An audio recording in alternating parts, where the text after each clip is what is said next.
2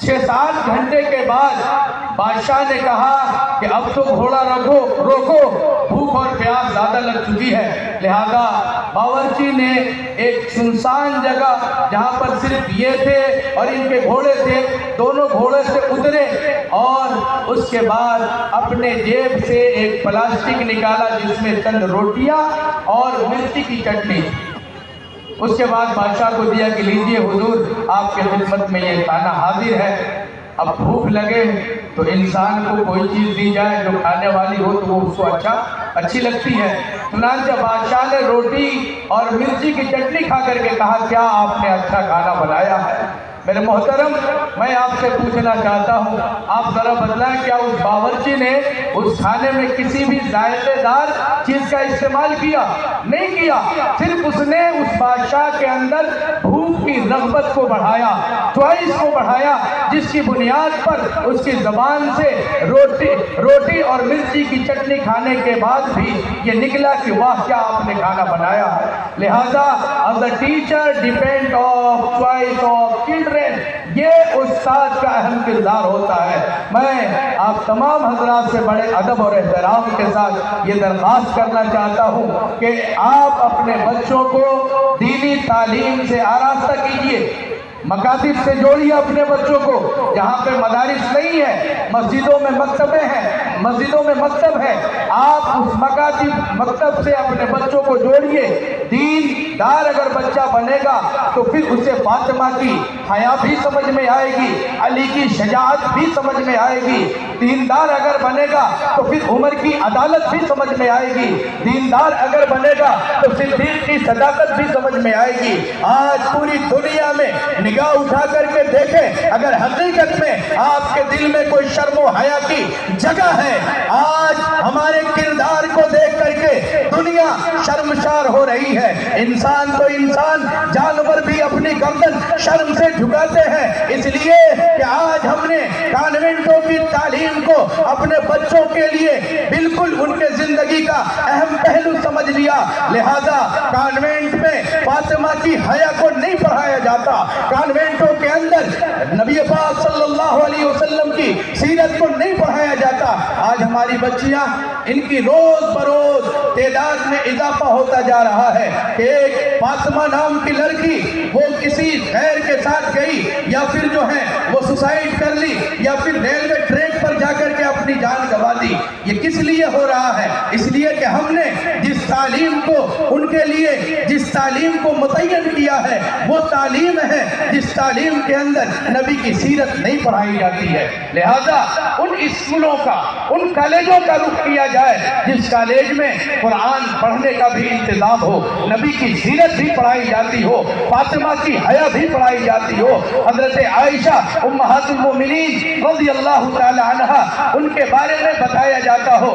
یہ ایسے اسکول اور کالجوں کا رخ کیجئے، یقینی طور پر جو حالات حاضرہ جس طریقے سے ہمارے معاشرے کو گندہ کر رہے ہیں، میں ان تمام پر بارہا آپ کے پاس گاہے بگاہے آتا ہوں اور اس کے اوپر تفصیلی گفتگو میں تو علاقے کا ہوں، کبھی آپ کے پاس آ جاؤں گا۔ اصل ہم سننے آئے ہیں ان علماء کرام کو جو باہر سے تشریف لائے ہیں۔ اللہ تبارک و تعالی ہم تمام لوگوں کو علم اور تربیت دونوں چیزوں کو سمجھنے کی توفیق عطا فرمائے۔ وما علینا الا البلاغ۔